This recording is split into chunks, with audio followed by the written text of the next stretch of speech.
नमस्कार, शिवा बारोडे, पुणे महानगर वसतिगृह प्रमुख, अखिल भारतीय विद्यार्थी परिषद.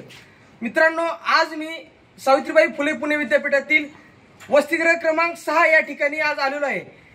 येथील एक विद्यार्थी हिंदी विभागाचा आहे आणि 2 विद्यार्थी अर्थशास्त्र विभागाचे आहेत विद्यापीठातील. तर त्या विद्यार्थ्यांची 3 महिन्यापूर्वी तक्रार होती वसतिगृह ऑफिसला की त्यांच्या रूममध्ये जे काही उंदीर येतात, साप येतात, त्यांच्या मालमत्तेची नासधूस करतात, त्यांच्या साहित्याची नासधूस केली. अक्षरशः या विद्यार्थ्याला तुम्ही पाहू शकता, या विद्यार्थी 2 दिवस ऍडमिट होता हॉस्पिटलमध्ये. त्याच्याकडे रेबीज झाले लक्षणाचे सिम्पटम्स आढळले आहेत, त्याचे डॉक्युमेंट पण आपल्याकडे आहेत. तर या विद्यार्थ्यांनी 3 महिन्यापूर्वी आपले मुख्य वसतिगृह प्रमुख ज्या काही मॅडम आहेत त्यांना मेसेज केला होता की मॅडम यावर काहीतरी तुम्ही ऍक्शन घ्या, नाहीतर आम्हाला एखादी नवीन रूम मिळवून द्या. पण विद्यापीठ प्रशासनातील अधिकाऱ्यांनी यावर कोणतीही कार्यवाही केलेली नाही. येथील जे काही रेक्टर आहेत, टीचर रेक्टर असतील, इथले काही असिस्टंट रेक्टर असतील, यांनी पण कोणतीही काळजी घेतलेली नाही.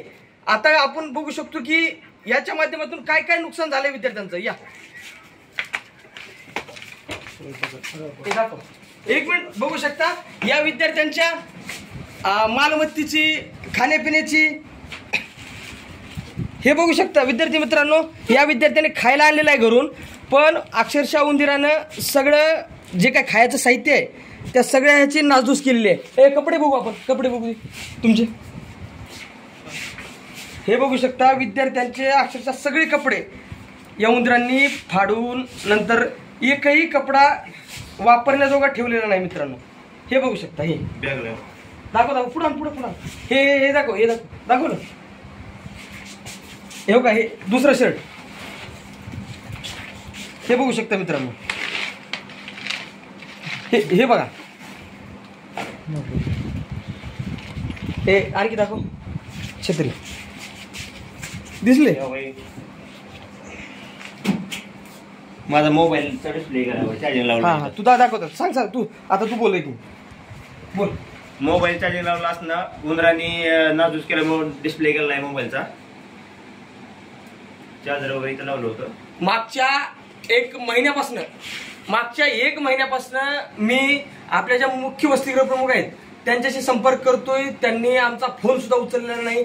या विद्यार्थ्यांना मी 10 वेळेस पाठवले. तिथं कोणताही अधिकारी दखल घेत नाही. तर आमची अशी मागणी आहे की एखाद्या विद्यार्थ्याच्या जीवाशी काही बरं वाईट झालं तर याला जबाबदार कोण. आज त्या विद्यार्थ्याचे पाय सुद्धा कुरतडलेत. मी तुम्हाला दाखवतो, 1 मिनिट या इकडे. या विद्यार्थ्याचं कशा पद्धतीने नुकसान केलंय उंदरांनी, हे बघू शकता. अशा पद्धतीनं या विद्यार्थ्याच्या आरोग्याशी खेळ झालेला आहे मित्रांनो. तर आमची अशी मागणी आहे की ज्या काही वसतिगृह प्रमुख आहेत, हे बघा, त्याला ज्या हॉस्पिटलमध्ये नेलं होतं त्याचं जे काही रेबीजचे लक्षण आढळले तुम्ही बघू शकता इथं.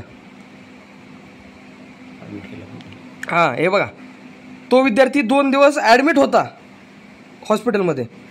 पण या विद्यापीठ प्रशासनातील अधिकाऱ्यांना काहीच पडलेलं नाही. एखाद्या विद्यार्थ्याचा जीव गेला तरी सुद्धा काहीच घेणं देणं नाही.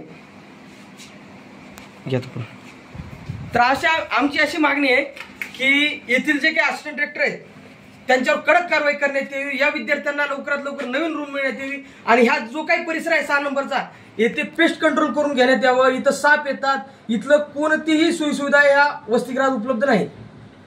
तर येत्या काळात जर या पुढच्या 2 दिवसात या विद्यार्थ्यांना जर न्याय नाही मिळाला तर अखिल भारतीय विद्यार्थी परिषद येत्या काळात तीव्र स्वरूपाचं आंदोलन करेल.